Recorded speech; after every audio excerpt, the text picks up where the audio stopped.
Psychologist மனநல ஆலோசகர் தான். எஸ். சைக்காட்ரிஸ்ட் மனநல மருத்துவர்.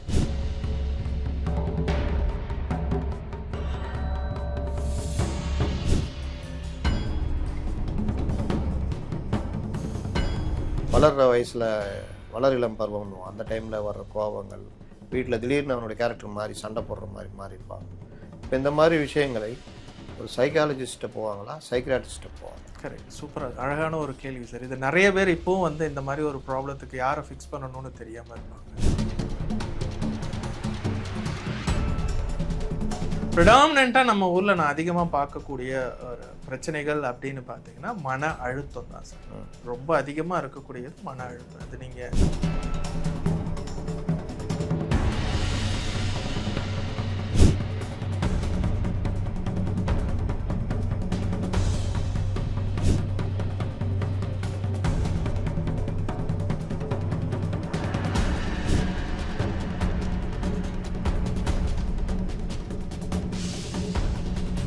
வணக்கம் மைக்கியம் என்டர்டெயின்மெண்ட் நேயர்களே, வணக்கம்.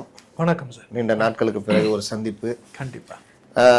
முதல்ல ஆரம்ப நிலையிலிருந்து நம்ம போயிடுவோம் வாசகர்களுக்காக. சைக்காலஜிஸ்ட், சைக்கியாட்ரிஸ்ட் இந்த மாதிரி ரெண்டு இருக்குது, ரெண்டுத்தையும் போட்டு குழப்பிக்கிறோம். கரெக்ட். அப்போ சைக்காலஜிஸ்ட்னா என்ன, சைக்கியாட்ரிஸ்ட்னா என்ன அப்படின்றத கேள்வியாக கேட்குறேன். நிறைய பேருக்கு பார்த்தீங்கன்னா இதில் ஒரு பெரிய கன்ஃபியூஷனே உண்டு. சில பேர் அப்பாயின்மெண்ட் ஃபிக்ஸ் பண்ணும்போதே சைக்காலஜிஸ்ட்டும் சைக்காட்ரிஸ்ட்டும் வித்தியாசம் தெரியாமல் சில பேர் புக் பண்ணுறதெல்லாம் பார்த்துருக்குறோம். சைக்காலஜிஸ்ட் மனநல ஆலோசகர் தான். எஸ். சைக்காட்ரிஸ்ட் மனநல மருத்துவர். எஸ். இவரை டாக்கிங் டாக்டர்னு சொல்லுவோம். இவர் ஒரு மென்டல் ஹில்னஸை மெடிகேஷன்ஸ் மூலிமா, மாத்திரைகள் மூலிமா சரி செய்யக்கூடிய, தேவைப்பட்ட கவுன்சிலிங் கொடுக்கக்கூடிய ஒரு வல்லுநராகவும் இந்த சைக்காட்ரிஸ்ட் இருப்பாங்க. ஆமாம். ஸோ குவாலிஃபிகேஷன் ஒரு விஷயத்தில் பார்க்குறப்போ பார்த்தீங்கன்னா இதில் சைக்காலஜிஸ்ட்டுக்கு எம்எஸ்சி, எம்ஃபில் அப்படின்ற மாதிரி இருக்கும் டிகிரி. எஸ். இவங்க இதில் பார்த்தீங்கன்னா எம்பிபிஎஸ் வித் டிபிஎம்ன்ற மாதிரி ஒரு எம்டி சைக்காட்ரியில் படிச்சிருப்பாங்க. ஸோ இப்போ அவங்க மெடிக்கல் சைடில் படித்து அதில் மருந்து கொடுக்குறது இடத்துல அவங்க. ஆமாம், அது சைக்கியாட்ரிஸ்ட். அவங்க பிரதானமாக கவுன்சிலிங் கொடுப்பது கொஞ்சம் கம்மி தான். பட் சில டாக்டர்ஸ் கவுன்சிலிங்கும் மெடிக்கேஷனோட கவுன்சிலிங் கொடுப்பாங்க. ஆனால் சைக்காலஜிஸ்ட் மருந்து பரிந்துரைக்கிறதுக்கான அதிகாரம் இல்லை, கிடையவே கிடையாது. எல்லாமே டாக்கிங் தெரப்பி தான். இந்த மெஸ்மரிசம், ஹிப்னாட்டிசம் பண்ணுறாங்க, அந்த மாதிரி இதெல்லாம் இல்லை. அதுவும் உளவியலில் தான் வரும். பட் நம்ம ஊரில் பொறுத்தவரையும் அந்த ஹிப்னாட்டிசம் எல்லாம் யாரும் பண்ணுறதெல்லாம் கிடையாது. ரைட். மனநல ஆலோசகர் மட்டும் ஆலோசனை மட்டும். ஆமாம். இப்போ ஒரு ஃபேமிலியில் ஒரு சிக்கல் வருது, பிரச்சனை வருது, ஒரு பையன் படிக்க மாட்டேங்கிறான், இல்லை ஏதாவது ஒரு டிஸார்டரில் இருக்கான், திடீர்னு கோவப்படுறான், சண்டை போடுறான். இந்த வளர்கிற வயசில் இளம் பருவம், அந்த டைமில் வர்ற கோபங்கள், வீட்டில் திடீர்னு அவனுடைய கேரக்டர் மாறி சண்டை போடுற மாதிரி மாறியிருப்பாங்க. இப்போ இந்த மாதிரி விஷயங்களை ஒரு சைக்காலஜிஸ்ட்டை போவாங்களா, சைக்கியாட்ரிஸ்ட்டை போவாங்க? கரெக்ட், சூப்பராக அழகான ஒரு கேள்வி சார். இது நிறைய பேர் இப்போவும் இந்த மாதிரி ஒரு ப்ராப்ளத்துக்கு யாரை ஃபிக்ஸ் பண்ணணும்னு தெரியாமல் இருப்பாங்க. ஐ ஆல்வேஸ் சஜஸ்ட் முதல்ல ஒரு சைக்காலஜிஸ்ட்டை பாருங்கள். சைக்காலஜிஸ்ட். ஆமாம். அது பேரண்ட்ஸ் முதல்ல கூட பையனுக்கு என்ன பிரச்சனைன்னு பேசலாம். இல்லை பையனுக்கு விருப்பம் இருந்துச்சு அப்படின்னு பார்த்தீங்கன்னா பையனையும் கூப்பிட்டு பிரச்சனை என்னன்னு நம்ம பார்க்கணும். அந்த பிரச்சனை ஆரம்ப நிலை அல்லது நடுநிலையாக இருந்துச்சு அப்படின்னு பார்த்தீங்கன்னா கவுன்சிலிங் போதும். ஒருவேளை அந்த பிரச்சனை ரொம்ப முற்றி போன ஒரு நிலை, அக்யூட் ஆர் ரொம்ப சிவியராக இருந்துச்சு அப்படின்னு பார்த்தீங்கன்னா சைக்காட்ரிஸ்டோட உதவி தேவை. இப்போ ரெண்டுத்துக்கும் என்ன வித்தியாசம் இளையராஜா அப்படின்னு கேட்டிங்கன்னா, ஒரு ப்ராப்ளத்தை நீங்களே சொன்னீங்க, உங்களுடைய பிரச்சனை என்னன்னு நீங்களே சொன்னீங்க. இப்போ நீங்கள் சொன்ன எக்ஸாம்பிளில் எங்கள் அப்பா அம்மா கிட்ட இந்த இஷ்யூஸ் இருக்குது, அல்லது என் பையன் ரெகுலராக காலேஜ் அல்லது ஸ்கூலுக்கு போக மாட்டேன்றாரு அப்படின்ற ஏதாவது ஒரு கன்சர்ன் இருப்போம். அதனுடைய கோர் என்ன நம்ம கண்டுபிடிக்கணும், காரணி என்ன நம்ம கண்டுபிடிக்கணும். அதற்கான அது பதில்கள் அவர்களும் சொல்லும்போது அதில் ஏதாவது என்ன வேறுபாடுகள் இருந்துச்சு அப்படின்னா போதுமானது கவுன்சிலிங். ஒருவேளை அந்த பையன் அதிகமாக போதைப் பொருள் எடுக்கிறாரு, அல்லது தானாக பேசிக்கிறாரு, இரவு நேரம் ஃபுல்லாக தூங்குறதே இல்லை, லைக் யாரோ என்னை ஃபாலோ பண்ணுற மாதிரி இருக்குன்னு சொல்கிறாரு, இல்லை ஃபோனை யாரோ டேப் பண்ணுற மாதிரி இருக்குன்னு சொல்கிறாரு. இந்த மாதிரி ரொம்ப அன்யூஷுவல், காதுக்குள்ளே பேசுகிற மாதிரி இருக்குது, என்ன மட்டுமே எல்லாரும் மானிட்டர் பண்ணுற மாதிரி இருக்குது, இந்த மாதிரிலாம் ஏதாவது ஒரு அமானுஷம் ஆர் லைக் ஒரு அன்யூஷுவல் தாட் இருந்துச்சு அப்படின்னா டெஃபினட்டாக அந்த சைக்காலஜிஸ்ட்டு சைக்காட்ரிஸ்ட் கிட்ட ரெஃபர் பண்ணிடுவோம். ஈவன் தோ உங்களுக்கு கன்ஃபியூஷனாக இருந்து சைக்காட்ரிஸ்ட் கிட்டே நீங்கள் போனீங்கன்னா கூட அவரும் என்ன இஷ்யூஸ்ன்ற பார்த்து மெடிகேஷன்ஸ் கொடுத்துட்டு அவரும் வந்து கவுன்சிலிங்க்கு ரெஃபர் பண்ணுறதுக்கான ஒரு வாய்ப்புகளும் இருக்குது. ஏன்னா இது வந்து ஒரு கவுன்சிலிங்லேயே சரி பண்ணக்கூடியலாம். But at the same time பையன் ரொம்ப ஆங்கர் இஷ்யூஸில் ரொம்ப விக்ரஸாக வீட்டில் சண்டைலாம் போடுறாரு, நைட்டெல்லாம் தூங்க மாட்டேன்றாரு அப்படின்னா அதற்கான மெடிகேஷன்ஸையும் கொடுத்துட்டு கவுன்சிலிங்க்கும் அவர் என்கரேஜ் பண்ணுவார். ஸோ இது இரு கைகளும் சேர்ந்து இணையும் போது இந்த மென்டல் ஹெல்த் இஷ்யூஸ் வந்து ரொம்ப அழகாக ரிசால்வ் ஆகும், ரொம்ப சீக்கிரமாகவும் ரிசால்வ் ஆகும். இப்போ நீங்கள் வந்து பல இடங்களில், பள்ளிகளில், கம்பெனிகளில், காவல்துறைக்கு இந்த மாதிரி பல இடங்களில் இந்த ஒர்க் ஷாப்பு போய் நீங்கள் பண்ணுறதை நான் பார்க்குறேன். சைக்கியாட்ரிஸ்ட்டுகளுக்கு இந்த வாய்ப்பு கிடைக்குமா, இல்லை நீங்கள் தான் அதுக்கு தகுதியான ஆட்களா? இல்லை, அப்படி தகுதி என்றெல்லாம் கிடையாது. சைக்காட்ரிஸ்டுக்கும் கிடைக்கும், பட் மேபி லைக் சைக்காலஜிஸ்ட்டை ப்ரிஃபர் பண்ணுறாங்கன்னு நான் நினைக்கிறேன். ஏன்னா இதில் வந்து சைக்கோ எஜுகேஷன் சொல்லக்கூடிய விஷயங்களாக இருக்கட்டும், சரி, நிறைய ட்ரைனிங் கண்டெக்டர் ரிலேட்டட் கூடிய விஷயங்களாக இருக்கட்டும். ஸோ இந்த மாதிரி ரொம்ப விரிவாக ரொம்ப டீட்டெயிலாக பேசக்கூடிய ஒரு கண்டென்ட் வந்து சைக்காலஜிஸ்ட் கிட்ட இருக்குது, சைக்காட்ரிஸ்ட் கிட்டே இருக்குது. பட் ஒரு நேரமின்மையோ ஆர் லைக் சைக்காலஜிஸ்ட் போதுமானதுன்னு சொல்லி சில கெஸ்ட் நினைக்கலாம். ஸோ அதனால தான் எங்களை ப்ரிஃபர் பண்ணுவாங்க. எஸ்பெஷலாக இந்த ஸ்ட்ரெஸ் மேனேஜ்மெண்ட்டாக இருக்கட்டும், அடிக்ஷன்ஸாக இருக்கட்டும், ஒர்க் ரிலேட்டட் பேலன்ஸாக இருக்கட்டும், ஒரு ரிலேஷன்ஷிப்பை மெயின்டைன் பண்ணுறதா இருக்கட்டும், ஆர் இப்போ நீங்கள் சொன்னக்கூடிய behavioural issues in specific to the சில்ட்ரனாக இருக்கட்டும், இதை வந்து கொஞ்சம் டீட்டெயிலாக பேசுவதற்கு சைக்காலஜிஸ்ட் போதுமானது என்று அவர்கள் நினைக்கலாம். சைக்காட்ரிஸ்டையும் கூப்பிடலாம், பட் சில பேர் கூப்பிட மாட்டாங்க. நார்மல் லைஃப்பில் போய்கிட்டு இருக்கிற ஒரு மனிதன், இல்லை நார்மலாக இருக்கிற ஒரு நிறுவனம், இல்லை ஒரு பள்ளிக்கூடம், இதற்கெல்லாம் வந்து உளவியல் ஆலோசனை தேவைப்படுமா? கண்டிப்பாக தேவைப்படும் சார். கண்டிப்பாக. நான் நார்மலாக தானே இருக்கேன், நார்மல் லைஃப் நார்மலாக இருக்கிறேன். எல்லாருமே நார்மல் தான் நம்ம சொல்லணும்னு வச்சுக்கோங்க. இப்போ 0 to 10ன்னு வச்சுப்போம். இப்போ 10 இஸ் அ மேக்ஸிமம் மன அழுத்தம்னு வச்சுப்போம். எல்லாருக்குமே ஒரு 5க்கு மேலே இருந்துச்சு அப்படின்னு பார்த்தீங்கன்னா கொஞ்சம் இன்ட்ரோஸ்பெக்ட் பண்ணணும். நம்மளால நமக்கே பிரச்சனை இருக்கா, நம்மளால நம்ம சுத்தி இருக்கிறவங்களுக்கு பிரச்சனை இருக்கா அப்படின்றத அவர் இன்ட்ரோஸ்பெக்ட் பண்ணாரு அப்படின்னா ஏதாவது ஒரு வகையில இஷ்யூஸ் இருக்கு. உதாரணத்துக்கு நீங்க நிறைய குடிக்கிறீங்க, அது நமக்கு தெரியாது. ஏன்னா நம்ம ஊர்ல குடியை பொறுத்தவரை நான் என்ன குடிச்சிட்டு ரோட்லயே விழுந்துட்டு கிடக்குறேன் அப்படின்லாம் வீட்டுக்கு செய்யறதெல்லாம் செஞ்சிடுறேன். கரெக்ட். எல்லாருக்கும் நல்லது பண்ணிட்டு நான் ஏன் ஒரு ஜாலிக்காக குடிக்கிறேன். கரெக்ட். இது வந்து அதனால அந்த புள்ள எஃபெக்ட் ஆவாரு, மனைவி எஃபெக்ட் ஆகும், அவருடைய தொழில் எஃபெக்ட் ஆகுன்றதெல்லாம் அவருக்கு தெரியாது. So over period of time அவருக்கு அந்த எஃபெக்ட் ஆகுதுன்னு தெரிஞ்சிச்சு அப்படின்னு பார்த்தீங்கன்னா அவர் ரெக்கவர் ஆகலாம். ஸோ இந்த மாதிரி ஒரு ஆஃபீஸில் இந்த ஆல்கஹால் அடிக்ஷன் இஷ்யூஸ் இருக்கட்டும், ஆங்கர் ரிலேட்டட் இஷ்யூஸாக இருக்கட்டும், ஈவன் அந்த ஒர்க்கையும் லைஃப்பையும் பேலன்ஸ் பண்ணக்கூடியாத ஒரு இஷ்யூஸாக இருக்கட்டும், ஈவன் அவங்களுக்கே ஏதோ ஒரு வகையில் காரணமே தெரியாமல் வரக்கூடிய ஒரு மன உளைச்சலாக இருக்கட்டும், தூக்க பிரச்சனையாக இருக்கட்டும், அல்லது சமீபமாக வரக்கூடிய இன்டர்நெட் மிஸ்யூஸ் டிசார்டர்னு சொல்லக்கூடிய அதிகப்படியான இந்த ஃபோன் யூஸ் பண்ணுறதுனால வரக்கூடிய மன உளைச்சலாக இருக்கட்டும், ஏதோ ஒரு வகையில் அவருக்கு காலை முதல் இரவு வரை செய்யக்கூடிய வேலையில் இடையூறு, அதாவது அந்த ப்ராப்ளம் வழக்கமாக பணி செய்யறதை தாண்டி ஏதோ ஒரு பிரச்சனைலாம் ஸ்ட்ரக் ஆகிட்டாங்க அப்படின்னு பார்த்தீங்கன்னா டெஃபினட்டாக அவங்களுக்கு உளவியல் உதவி தேவை. ஏன்னா நம்ம ஊரில் வந்து நான் என்ன கவுன்சிலிங் போனால் நான் என்ன பைத்தியமானு சொல்லக்கூடியவர்கள் இன்னும் 2026 இருக்க தான் செய்கிறாங்க. அது கிடையாது. நம்ம போகிறோம், பேச போகிறோம், நம்மக்கிட்ட ஏதாவது ஒரு கன்சர்ன் இருந்துச்சு அப்படின்னா அதை ரெக்டிஃபை பண்ண போகிறோம். ஒரு nth நம்பர் ஆஃப் செஷன்ஸில் அதை ரெடி பண்ண போகிறோம். அந்த மாதிரி ஒரு தெரப்பிஸ்ட்டை பார்க்க போகிற மாதிரி நம்ம நினச்சிட்டோம் அப்படின்னு பார்த்தீங்கன்னா நிறைய இடத்துல சேஞ்சஸ் உண்டு. இப்போ நீங்கள் உங்களுக்கு உங்களுடைய எக்ஸ்பீரியன்ஸ் 10 ஆண்டுகளுக்கு மேலே இருக்குமா?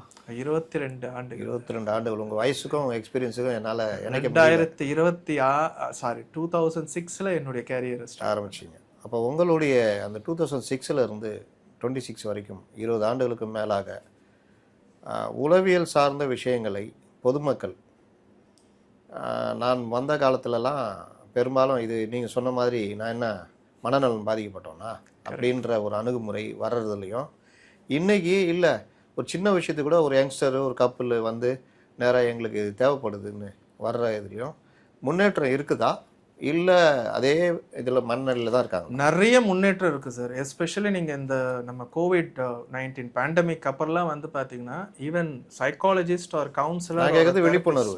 ஆமாம், அந்த சர்ச் இன்ஜின்ஸ் வந்து பார்த்தீங்கன்னா searching for the psychologist or psychiatrist வந்து இன்க்ரீஸ் ஆகிருக்கு. இது ஆராய்ச்சி பிரகாரமும் கண்டுபிடிச்சிருக்காங்க. நல்ல விழிப்புணர்வு இருக்குது. ஒரு சில பேர்கிட்ட விழிப்புணர்வு கிடையாது. ஈவன் எஸ்பெஷலாக அந்த ரிலேஷன்ஷிப் குடும்பவியல் பிரச்சனையை பொறுத்தவரையும் திருமண தம்பதிகள் வந்தாங்க அப்படின்னா நான் ஒழுங்காக இருக்கேன், நீ வேணாம் போய் பாரு, யாராவது ஒருத்தர்கிட்ட வரமாட்டாங்க, ஒத்துழைக்க மாட்டாங்க. ஆமாம், அந்த இடத்துல வேணா இந்த வாதங்கள் இருக்குமே தவிர அவேர்னஸ் ஆஃப் கவுன்சிலிங் வந்து இப்போ நிறைய வந்துருச்சு. ஏன்னா நிறைய ஸ்கூலில் இன்ஸ்டிடியூஷனில் ஈவன் கவர்மெண்ட் ஹெல்த் ஹெல்ப்லைனில் இந்த மாதிரி இருக்கிறதுனால ஓரளவு நம்ம 80% ரீச் ஆகிட்டோம் தான் நான் சொல்லுவேன். 20% வந்து ஒரு பயம். பெண்கள்கிட்ட விழிப்புணர்வு அதிகமாக இருக்கா, ஆண்கள்கிட்ட இருக்கா? பெண்கள் கிட்ட ரொம்ப அதிகமாக இருக்குது சார். ஏன்னா அப்பாயின்மெண்ட்டே நீங்கள் பார்த்தீங்கன்னா பெண்கள் தான் அதிகமாக எடுப்பாங்க ஆண்களை விட. ஆண்கள் எடுப்பாங்க, பட் பர்சன்டேஜ் கம்மி. பெண்கள் ஆண்கள் அப்பாயின்மெண்ட் எடுக்கிறதுல பிரதான விஷயமா வர்றது எது? அவங்களுடைய மன அழுத்தமாக இருக்கும். அண்ட் குடும்பத்தில் இருக்கக்கூடிய husband related issues, interpersonal related இஷ்யூஸாக இருக்கும். அண்ட் குழந்தைங்களை எப்படி மேனேஜ் பண்ணுறதுன்ற ஒரு இஷ்யூஸாக இருக்கும். ஒர்க் ப்ரெஷரை எப்படி ஹேண்டில் பண்ணணும் அப்படின்ற ஒரு இஷ்யூஸாக இருக்கும். எஸ்பெஷலாக ஹெல்த் ஆங்ஸைட்டின்னு சொல்லும், தான் உடம்பை பற்றி அதிகப்படியான ஒரு பயங்களாக இருக்கட்டும். ஓசிடின்னு சொல்லக்கூடிய எண்ணெய் சுழற்சி நோய் பற்றியான ஒரு விஷயமா இருக்கட்டும். இந்த மாதிரி ஒரு பலதரப்பட்ட இதில் பர்சன்டேஜ் பார்த்தா எதுக்கு அதிக பர்சன்டேஜ் வராங்க? மன அழுத்தத்துக்கு வராங்க. எல்லாமே மன அழுத்தத்தில் மன அழுத்தம். அதற்கு அடுத்ததாக நீங்க பாத்தீங்கன்னா இந்த குடும்பவியல் பிரச்சனைக்காக வருவாங்க. இல்லறம், தாம்பத்தியம், தாம்பத்தியம், இன்டர்பர்சனல் இஷ்யூஸ் நம்ம சொல்லுவோம். அது எஸ்பெஷலா நம்ம ஊர்ல இந்த தேர்ட் பார்ட்டி கண்டாமினேஷன், தாம்பத்திய உறவுகள் சார்ந்த பிரச்சனைகள் அதுவும் வரும். அதுவும் வரும். தாம்பத்தியம் சார்ந்த பிரச்சனைகளும் வரும். அவங்க 2 பேருக்கான புரிதல் பிரச்சனையிலையும் நிறைய வரும். ஏன்னா நம்ம ஊர்ல தேர்ட் பார்ட்டி கண்டாமினேஷன் சொல்லக்கூடிய இந்த மாமனார் மாமியாருடைய ஊண்டுதல்னால நிறைய பெண்களுக்கு வந்து மன அழுத்தங்கள் உண்டு. ஸோ அதுல எப்படி ப்ரொசீட் பண்ணணும்னு தெரியாம மன உளைச்சல் இருக்கிறவங்களா இருக்கிறாங்க. அதுல மனச்சிதைவுக்கு உள்ளானவங்களும் இருக்கிறாங்க. ஸோ அந்த மாதிரி ஒரு விஷயத்துக்கு வர்றவங்க. இப்போ இதுல வந்து வேலைக்கு போற பெண்கள் அதிகம். இன்னைக்கு பல விஷயங்களை அவர்களே தீர்மானிக்கிறார்கள், அந்த இடத்துக்கு நகர்ந்துட்டாங்க. திருமணம் கூட பார்த்தீங்கன்னா முன்னெல்லாம் 7 வயசு 8 வயசு 10 வயசு வித்தியாசத்தில் மாப்பிள்ளை பார்ப்பாங்க. இன்னைக்கு இளம் பெண்கள் அதற்கு ஒத்துக்கிறது இல்லை. என்னோட 1 வயசு 2 வயசு வேணால் கூட இருக்கட்டும், கரெக்ட் அப்படி. அதே மாதிரி யாருன்றதை நான் தீர்மானிப்பேன், பேசுவேன், பழகுவேன், அப்புறம் தான் நான் திருமணத்துக்கு ஒத்துக்குவேன். கரெக்ட். இந்த மாதிரி வர காலத்தில் இப்போ உங்ககிட்ட வர்ற இந்த தாம்பத்தியம் சார்ந்த பிரச்சனைகள், இந்த மாமியார் குடும்பம் சார்ந்த பிரச்சனைகளை வர்ற இளம் பெண்கள் பெரும்பாலும் வேலை செய்கிறவர்களா, இல்லை படித்துவிட்டு வேலை செய்யாமல் இல்லத்தரசிகளா, அல்லது சராசரி இல்லத்தரசிகளா? இல்லை, ஈக்குவல் ப்ரொப்போசிஷன் நம்ம சொல்லலாம் சார். வேலைக்கு போனவங்களும் உண்டு, அவங்க ஹோம் மேக்கர்ஸும் உண்டு. 2மே மரசமாக தான் வருவாங்க. பட் எந்த இடத்துல வேலை பார்த்தாலும் சரி, அல்லது ஹோம் மேக்கராக இருந்தாலும் சரி, அவங்க இருக்கக்கூடிய சூழலுக்கு எந்த அளவுக்கு அட்ஜஸ்ட் ஆர் அடாப்ட் பண்ணுறாங்க, அடாப்ட் பண்ண முடியலன்னா எந்த அளவுக்கு பாதிக்கப்பட்டு ஒரு ஹெல்ப் எடுக்கலான்ற நான் கேட்குறது உண்டு. இந்த பிரச்சனைக்கு நாம் ஒரு உளவியல் நிபுணர் அப்படி தானே வச்சுக்கலாம், உங்களை சொல்லணும்னா அப்படி தான் கூப்பிடலாம். கரெக்ட். உளவியல் நிபுணரை நம்ம அணுகணும் அப்படின்ற மனநிலைக்கு வந்திருக்காங்கல்ல, அவர்கள் வந்து படித்துவிட்டு வேலைக்கு போகின்ற பெண்களா, படித்துவிட்டு ஏதோ காரணத்தினால் வேலைக்கு போக முடியாமல் குடும்பத்தை பராமரிக்கிற பெண்களா, அல்லது சராசரியாக ஓரளவு கல்வி கற்று இன்றைய இதில் சராசரியாக இருக்கிற பெண்களா? ப்ரிடாமினன்ட்லி கிராஜுவேஷன் முடிச்சவங்க தான் சார் வருவாங்க, படிப்பறிவு உள்ளவங்க தான். ஏன்னா அவங்களுக்கு தான் அந்த சைக்காலஜி, அவர்கள் மத்தியில அந்த விழிப்புணர்வு இருக்கு. ஆமா, யாருக்கு அதிகம் இருக்கு? பெண்களுக்கு, ஆண்களுக்கு? பெண்களுக்கு ரொம்ப அதிகம் கம்பேரிட்டிவ்லி, ஆண்களுக்கும் அதிகம். பட் அவங்க அடுத்த லெவலுக்கு வருவாங்கன்னு வச்சுக்கீங்களேன். பட் சமீபமா இந்த சாட் ஜிபிடி எல்லாம் வந்ததுனால நம்ம பார்க்கக்கூடிய சமீபமாக இருக்கக்கூடிய நிறைய கேஸ்கள்ல வந்து பாத்தீங்கன்னா யாரை போய் அணுகணும்ன்றதையே வந்து சாட் ஜிபிடியில பார்த்து ரொம்ப அழகா அட்வான்ஸ். அதுல இன்னொரு பிரச்சனையும் நீங்க சந்திச்சிருப்பீங்களா? எனக்கு இந்த மாதிரி இருக்கு, எனக்கு இந்த மாதிரி நீங்க கொடுங்க, எனக்கு இந்த மாதிரி இது வேணும், கரெக்ட், எல்லாமே அவங்களே சொல்லிட்டு அதை கொடுங்க, அந்த மாதிரி ஏதாவது சந்திச்சிருக்கீங்க? இருக்கு, அவங்களே டயக்னோஸ் பண்ணிட்டு வர்றதெல்லாம் உண்டு. முன்னாடி கூகுள் டாக்டர்னு நம்ம சொல்லுவோம், சாட் ஜிபிடி டாக்டர்னு வந்து இப்படி வந்துட்டாங்க, ஜெமினி டாக்டர். ஆமா, அவங்களே எல்லாம் ஸ்பெசிஃபிகேஷன்லாம் சொல்லுவோம். அது பேசும்போதே தெரிஞ்சிடும். ஏன்னா கிளினிக்கல் கம்ப்ளைண்ட்னு நம்ம சொல்லுவோம். இதை பண்ணீங்க, அதை நான் பண்ணிட்டேங்க ஏற்கனவே, இல்ல நீங்க வந்து அதையும் பண்ணிட்டாங்க. அவங்களே டிப்பிக்கலா டயக்னோசிஸோட வருவாங்க, இதுதான் என் பிரச்சனை, இதுக்கு சிபிடி கொடுக்க கொடுங்க. ஆமா, இது மட்டும் அவ்வளோ டீட்டெயிலா வருவாங்க. அப்புறம் நாங்க புரிய வைப்போம், இந்த டெஸ்ட் எல்லாம் யார் பண்ணாங்கன்னு கேட்போம், இல்லை நானே படித்தேன்னு சொல்லுவாங்க. ஃபார் எக்ஸாம்பிள், இந்த டெஸ்ட் எல்லாம் கிளினிக்கல் சைக்காலஜிஸ்டோட மூலியமாக ஏதாவது ரிப்போர்ட் வச்சிருக்கீங்களா, இதுதான் டயக்னோசிஸ் ஊர்ஜினப்படுத்தப்படுறதுக்கு ஏதாவது எவிடன்ஸ் இருக்கான்னா எதுவுமே இருக்காது. இது ஆபத்து தானே, ரொம்ப ரொம்ப ஆபத்து. கூகுள் டாக்டர் மாதிரி சாட் ஜிபிடி டாக்டரும் இந்த மாதிரி விஷயங்களும் ரொம்ப ஆபத்து. எஸ்பெஷலாக அந்த உடம்பை சார்ந்த ஒரு பயம், ஹெல்த் ஆங்ஸைட்டின்னு சொல்லுவது, ஆங்ஸைட்டி கீழே வரும், பதட்டத்துக்கு நோய் கீழே வரும். அதெல்லாம் பார்த்து நிறைய பேர் ப்ரௌஸ் பண்ணும்போதோ அல்லது சாட் ஜிபிடியில் இது ரிலேட்டடாக கேட்க காமிக்கும். அது ஆமாம் ஆமாம், இதோடைய முற்றிய நிலையை சொல்லும். இவன் இதை விட்டுட்டு அதை தான் எடுத்துக்குவான். கரெக்ட். ஆனால் நீங்கள் உங்ககிட்ட வரும்பொழுது ஒவ்வொரு ஸ்டேஜ் உங்களுக்கு தெரியும். கரெக்ட். அப்போ உங்களால் ஒவ்வொரு நபருமே தனித்தனி மைண்ட் செட்டில் தானே இருப்பாங்க. பிரச்சனை ஒன்றா இருந்தால் கூட கரெக்ட். அவருடைய மனநிலை வேற வேறையாக கூட இருக்கும். அதை வச்சு தானே நீங்கள் ஆமா, ஒவ்வொரு நபருக்கும் ஒரே மாதிரியான ஆங்ஸைட்டி இருந்தாலும் ஒவ்வொருத்தரையும் ஒவ்வொரு விதமாக நம்ம ட்ரீட் பண்ண வேண்டியிருக்கும். அதனால trusting the Chat GPT or Google doctor is always ஒரு ரிஸ்க் தான். ஏன்னா அவங்களுக்கு இருக்கக்கூடிய மனப்பதற்றம் 2 to 3 times ரொம்ப அதிகமாகிறதுக்கான வாய்ப்புகளும் உண்டு. இப்போ உளவியல் சார்ந்த இந்த விஷயங்களில் எத்தனை வகைகள் நம்மளே இப்போ தொடர்ச்சியாக பேசணும்னு வச்சுக்கோங்க, என்னென்ன வகைகள் இருக்குது? கூடிய வரைக்கும் வாசகர்களுக்கு புரிகிற மாதிரி தமிழில். உங்கள் டெக்னிக்கல் வேர்டு எனக்கே புரியாது. புரியுது சார். சார் இது நம்ம டிஎஸ்எம்னு சொல்லக்கூடிய ICD-10 அந்த மாதிரிலாம் விட்டுடுவோம். ப்ரிடாமினெண்ட்டாக நம்ம ஊரில் நான் அதிகமாக பார்க்கக்கூடிய ஒரு பிரச்சனைகள் அப்படின்னு பார்த்தீங்கன்னா மன அழுத்தம் தான் சார். ரொம்ப அதிகமாக இருக்கக்கூடியது மன அழுத்தம். அது நீங்கள் குழந்தைங்கள் ஆரம்பிச்சு, அதாவது ஒரு 5th ஸ்டாண்டர்ட்லேருந்து ஆரம்பிச்சு வந்து எல்கேஜிலே இருக்குதுங்க. கரெக்ட். அந்த 90 மார்க் வாங்கலன்னா அந்த பக்கத்து வீட்டு குழந்தை 95 வாங்கி இருக்குது, நம்ம வீட்டு குழந்தை வாங்கலன்னு எல்கேஜி குழந்தைக்கு ஏதோ மெடிக்கல் நீட்டுக்கு போகிற மாதிரி கவலைப்படுற பெற்றோர்லாம் இருக்காங்க. Correct correct. பெற்றோருக்கா குழந்தைக்கா? இல்ல, அதுதான் சொல்றேன். பெற்றோர்கள் ஒரு பக்கம் இதனால மன அழுத்தத்துக்கான ஒரு காரணிகளா இருந்தாலும் அந்த குழந்தைங்களுமே வந்து பாத்தீங்கன்னா ஃபேஷன் ஸ்டேட்மெண்ட்டா ஒரு மன அழுத்தம் இருக்கு, ஸ்ட்ரெஸ் இருக்குன்ற மாதிரி சொல்லக்கூடிய ஒரு கல்ச்சருக்கும் அவங்களும் தள்ளப்பட்டுட்டாங்க. ஸோ மன அழுத்தம் ரொம்ப அதிகமா. அடுத்தபடியாக பார்த்தீங்கன்னா மனப்பதற்றம்னு சொல்லுவோம், ஆங்ஸைட்டின்னு சொல்லுவோம். மனப்பதட்டம் தானே அழுத்தத்தை உருவாக்கும். ரெண்டுமே இட்ஸ் மிக்ஸ்டு தான். நீங்க சிம்டம் எல்லாம் பாத்தீங்கன்னா கிட்டத்தட்ட ஒரே மாதிரி தான் இருக்கிற மாதிரி இருக்கும். ஆனா மன அழுத்தத்தும் மன பதற்றமும் வேறு வேறு. ஆமா சார். உங்க இதுல ஆமா சார். மன அழுத்தம் இன்னும் நீங்க இது கேட்கறதுனால சொல்றதுன்னா, இதற்கு முன்னாடி என்னெல்லாம் செஞ்சுட்டு இருந்தோமோ அதை இப்ப செய்ய மாட்டோம். அதுதான் மன அழுத்தத்துடைய அறிகுறி. ஆமா, loss of interest on your previous activity. சிம்பிளா சொல்லணும்னா மனப்பதற்றம் எதர் ஃபியூச்சரை பத்தியோ இல்ல பாஸ்ட பத்தி யோசிச்சுக்கிட்டு நிலையா இருக்க மாட்டாங்க. இப்போ உதாரணத்துக்கு நெகட்டிவ் தாட்ஸ். ஆமா, ருமினேட்டட் தாட்ஸ்னு சொல்லுவோம், ரோலர் கோஸ்டர் தாட்னு சொல்லுவோம். உதாரணத்துக்கு அந்த உடம்ப பத்தி என்ன பிரச்சனை, ஏதாவது ஒன்று ஆயிடுமோ ஒண்ணுமே இருக்காது. எதை பத்தி வேணாலும் யோசிப்பாங்க. ஆமா, வீட்டுல இருந்து பையன் வெளியில போயிட்டான், கரெக்ட், ஏதாவது வண்டி கிண்டி மோதி இருப்பானோ, அதுவும் ஒரு காரணம். போன் அட்டன் பண்ணலனா கூட ஏன் போன் அட்டன் பண்ணல, ஏதாவது ஆயிருக்குமோ. ஆமா, இது அதுதான் மனப்பதற்ற லிஸ்ட்ல வரும். மனப்பதற்றம். இப்போ அந்த மன அழுத்தத்துக்குள்ளேயே பல கேட்டகரி இருக்கு. ஆமா, மனப்பதட்டத்துக்குள்ளேயும் பல இதுலயும் நிறைய இருக்கு சார். ஆனா பிரதானமா டேக்லைன் வந்து பாத்தீங்கன்னா இது மேஜரா மன அழுத்தம் மனப்பதட்டம், இதுதான் மெயின். இதுல இருந்து தான் நம்ம சப்ஜெக்ட் பிரிச்சு. கரெக்ட். அது அடுத்தது மூன்றாவது வகையான பாத்தீங்கன்னா மனச்சிதைவுன்னு சொல்லுவோம், ஸ்கிசோஃபீனியா அல்லது சைக்கோசிஸ். மனச்சிதைவு வந்து மெடிக்கல் சார்ந்த விஷயமா இல்ல நம்ம சூழ்நிலைனால வர்றது? ரெண்டுமே காம்போசிஷன். நீங்க எனி உளவியல் பிரச்சனை நீங்க எடுத்துக்கிட்டீங்கன்னா கூட வந்து பாத்தீங்கன்னா இதனாலதான் வந்திருக்கோம் அதனாலதான் வந்திருக்கோம் நம்ம ப்ரெடிக்டே பண்ண முடியாது. அது ஹெரிடிட்டியா இருக்கும், சுற்றுச்சூழல்னு சொல்லக்கூடிய என்விரான்மெண்டா இருக்கும், நம்ம எடுக்கக்கூடிய ஃபுட்டா இருக்கும், நம்மளுடைய எக்ஸ்போஷர், உணவு கூட நம்மளுடைய வாய்ப்புகள் இருக்கு சார், வாய்ப்புகள் இருக்கு. ஏன்னா சின்ன வயசுல நம்ம போதிய உணவுகள் இல்லைன்னா கூட மேல் நியூட்ரிஷன்னு சொல்லுவோம். இப்போ விட்டமின் டி நமக்கு சரியா இல்லவே இல்லைன்னா கூட மன அழுத்தத்துக்கான மிகப்பெரிய காரணம். தைராய்டு லெவல் சரியா இல்லை அப்படின்னு பாத்தீங்கன்னா மன அழுத்தத்துக்கான மிகப்பெரிய காரணம். இதெல்லாம் பட் நமக்கு வெளியே தெரியாது. நிறைய பேர்கிட்ட கேட்டீங்கன்னா தெரியலன்னு சொல்லுவாங்க, அன்எக்ஸ்பிளைன்டுன்னு சொல்லுவாங்க. தெரியல, எனக்கு தெரியல, பட் இருக்கிற மாதிரிலாம் சத்து குறைபாடு கூட மன. அதனாலதான் பொதுவாக சைக்காட்டிஸ்ட் எல்லாம் போனீங்கன்னா இந்த மெடிக்கல் டெஸ்ட் எல்லாம் ரூல் அவுட் பண்ணிடுவோம், இதெல்லாம் இருக்கான்னு ஒரு முறை செக் பண்ணுவாங்க.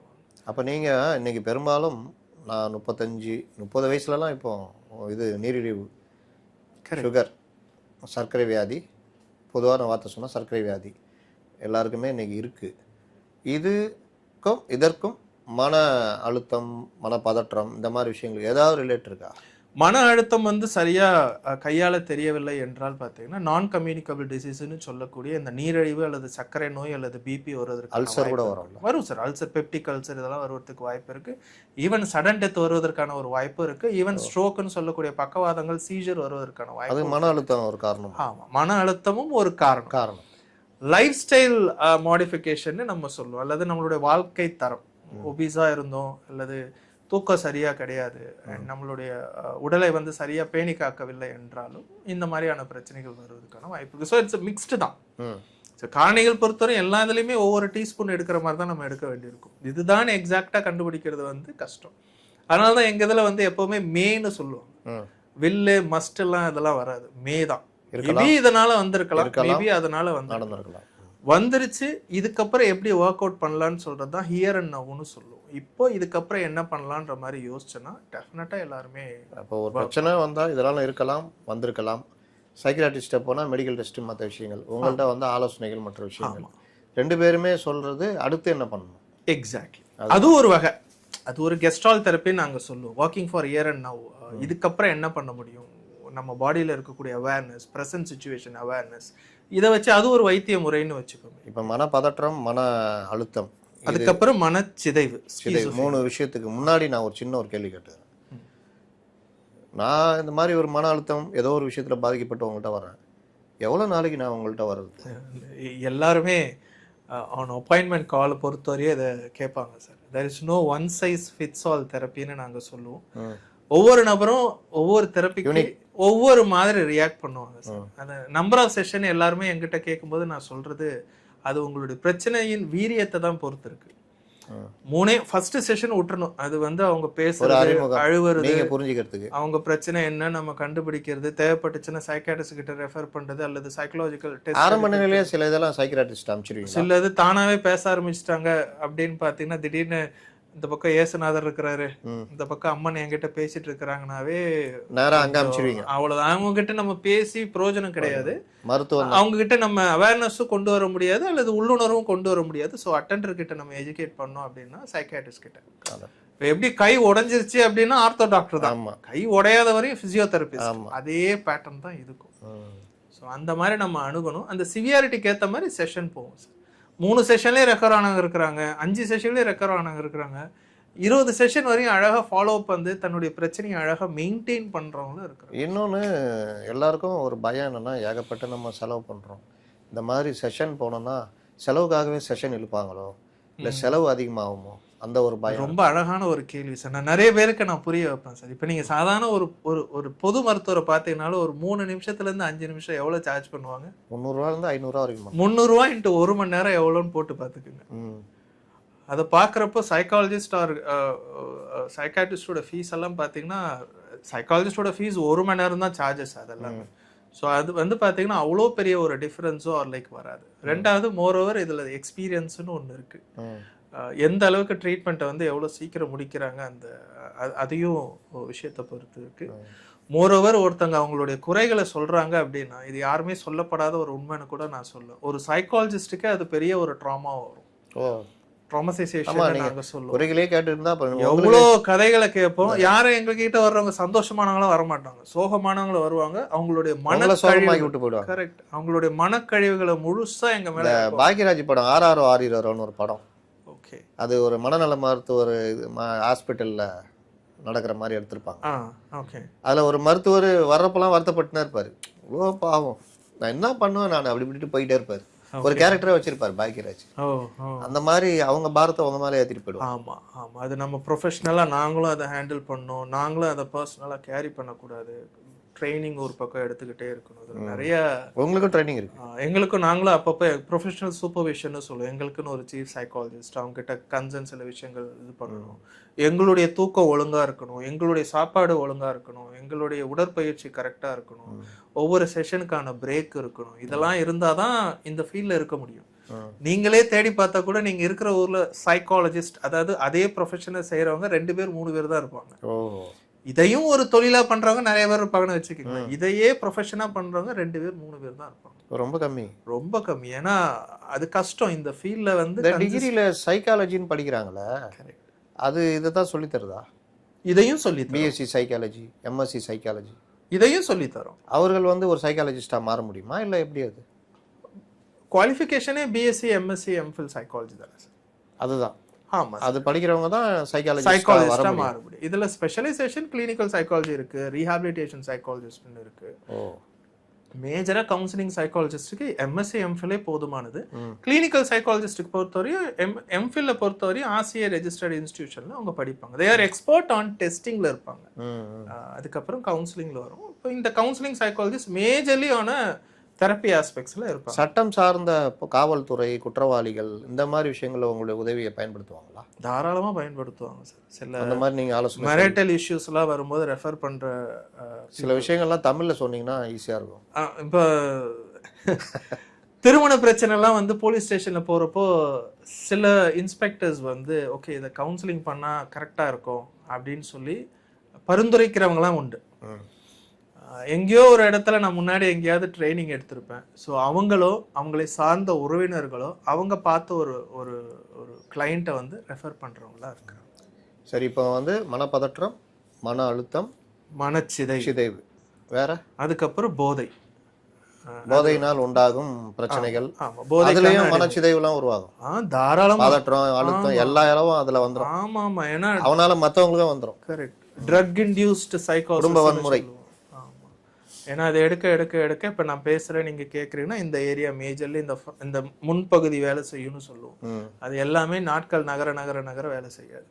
அப்போதான் நடுவில் காலை இழுக்கிற மாதிரி, இல்லை இது பேய் என்கிட்ட பேசுகிற மாதிரி, இல்லை யாரோ என்னை ஃபாலோ பண்ணுற மாதிரி அதிக போதை அடிக்கிறது. ஆமாம் ஆமாம், அது குடியாக இருக்கட்டும், மேஜுவானா சொல்லக்கூடிய கஞ்சா பொருட்களாக இருக்கட்டும், இப்படி எது வேணாலும்.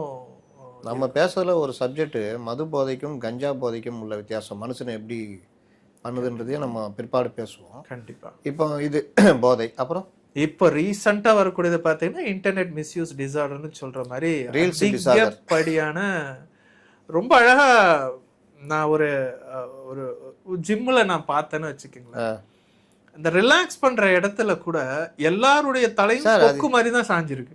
சார் அது நான் கேட்குறேன், ஜிம்முக்கு போறாங்க, ஆனால் ஜிம்முக்கு போகிற எல்லாருமே ரீல்ஸ் போட்டுக்கிட்டு இருக்கிறாங்க. ஜிம்மில் போயிட்டு அங்கே போய் உடற்பயிற்சி செய்கிறதுக்கு தான் நமக்கு நேரமே இருக்கும். ஆனால் இவங்க அங்கே போயிட்டு ரீல்ஸ் போட்டுக்கிட்டு தான் இருக்கிறாங்க. அது கவன ஈர்ப்பு செயலாக கூட இருக்கலாம். ஏன்னா ரொம்ப நாள் கழிச்சு ஜிம்முக்கு வர்றவங்களா இருக்கட்டும், அல்லது மொத ஜிம்முக்கு வர்றவங்களா இருக்கட்டும், நானும் ஜிம்முக்கு போறேன், எங்க வீட்டுக்காரன் கச்சேரிக்கு போறாருன்ற மாதிரி இரு நண்பர்களாக வந்து ஒவ்வொருவர் செய்யும் போது ஒவ்வொருத்தர் எடுத்து போடுவதில் அவங்களுக்கு ஒரு சந்தோஷம், அதுல ஒரு லைக்ஸ் வர்றதுல பெரும்பாலும் டெட் லிஃப்ட் இல்லாட்டி இந்த புள்ளைங்க இது மாதிரி தான் பாக்குறேன். அது ஒரு அவங்களுடைய பிசினஸ்க்கான ஒரு ப்ரொமோஷனாவும் பாக்குறோம். பிசினஸ்க்கான இல்ல, வருமானத்துக்கான, வேற ஒன்றும் இல்லை. நீங்க பாத்தீங்கன்னா பெரும்பாலும் இன்ஸ்டாகிராம்ல அந்த மாதிரி போட்டுக்கிட்டு அதை 10 பேர் பார்ப்பாங்க, அதை வச்சு ஓடிட்டு இருக்குது. இப்போ நான் கேட்கறது, இந்த நான் சொன்னீங்க இன்டர்நெட் மிஸ்யூஸ் டிசார்டர், அதாவது அதிகப்படியாக வந்து இன்டர்நெட் ரிலேட்டடா சர்ஃபிங்லேயே இருப்பாங்க, கேமிங்லேயே இருப்பாங்க, ஷாப்பிங்லேயே இருப்பாங்க, நீங்க சொன்ன மாதிரி ரீல்ஸ்லயே இருப்பாங்க. மனிதனோட இன்டராக்ட் பண்றதை குறைந்து விட்டு முழுக்க முழுக்க இன்டர்நெட்லயே உட்காந்து, அதுவும் சில ஸ்டூடெண்ட்ஸ் எல்லாம் வந்து பாத்தீங்கன்னா நெக்ஸ்ட் டே காலேஜ் இருக்குன்றத கூட மறந்து விடிய காலம் 3 மணி வரையும் ப்ரௌஸ் பண்ணி சாட் லேட்டாக இருந்துச்சு. அப்புறம் மறுநாள் காலையில் அவங்களால எந்திரிக்க முடியாது. ஸோ காலேஜுக்கு போக மாட்டாங்க, நிறைய லீவ் வரும். அதனால அந்த ரயில் நட்புகள்னு வாங்க, பிரயாணம் பண்ண ஒரு நட்பு கிடைக்கும். இப்போ பார்த்தீங்கன்னா எல்லாம் நீங்கள் சொன்ன மாதிரி தலை கவுந்து கிடக்குது, ஹெட்ஃபோன் இருக்குது. கரெக்ட். அவன் வாட்டில் ஒரு ரோபோட் மாதிரி வந்து உட்காடுறான், யாரையும் பார்க்க கூட மாட்டேங்கிறான், அப்படியே இது பண்ணுறான். ஸ்டேஷன் நின்றுச்சுன்னா பார்க்குறான், அதோட இருந்துச்சு அப்படியே போயிட்டு. ஆமாம், அந்த ஹலோ ஹாய் அந்த மாதிரி ஒரு அறிமுகக்கான ஒரு பேச்சுக்களும் கூட சாப்பாடு சாப்பிட்றது, அந்த ரயில் நட்புலாம் ஒரு படமே வந்தது, சிவாஜி கணேசன் சரிதாலாம் நடிச்சது. அவ்வளோ அழகாக இருக்கும் அந்த படம். சரி, இப்போ மனப்பதற்றம், மன அழுத்தம், மனச்சிதைவு, போதைப் பொருள் or addictions or substance use or ஆல்கஹாலிசம்னு சொல்லுவோம். அப்புறம் இன்டர்நெட் பயன்படுத்துறதுல பிரச்சனை 5. இதை தவிர்த்து இந்த குணாதிசயங்கள் related issues, border line personality, அதெல்லாம் ரொம்ப ரொம்ப ரேரா, குடும்ப உறவுகள் அந்த மாதிரி சார்ந்த விஷயங்கள், behavioural issues, children behavioural issues இருக்கும். இது வந்து மெயின் கேட்டகரி. இதுல தான் வந்து அதிகப்படியான. இது இல்லாம திடீர் மனமாற்றங்கள். ஆமா, குழந்தைகள், பெண் குழந்தைகள், ஆமா, வளரிளம் பருவத்தினர், கணவன் மனைவிக்கு இது, கரெக்ட், இந்த மாதிரி விஷயம். கரெக்ட். இதை ஒட்டி நம்ம போவோம். வாசகர்கள் அவர்களுடைய கேள்விகளை ஏதாவது இருந்தீங்கன்னா சொன்னீங்கன்னா அதையும் நாங்கள் கேட்டு இது பண்ணுவோம். அவரை காண்டாக்ட் பண்ணோன்னா கீழே அவரை பற்றிய குறிப்புகள், காண்டாக்ட் நம்பர் இருக்கும், நீங்கள் அப்படியும் காண்டாக்ட் பண்ணிக்கலாம். அடுத்தடுத்த நிகழ்வுகளில் ஒவ்வொரு விஷயங்களாக ஒரு புத்தகம் மாதிரி இந்த விஷயத்தை கொண்டு போக இருக்கிறோம். தொடர்ந்து நீங்கள் ஆதரவளிக்கணும்னு கேட்டுக்கிறோம். நன்றி. நன்றி சார். நன்றி.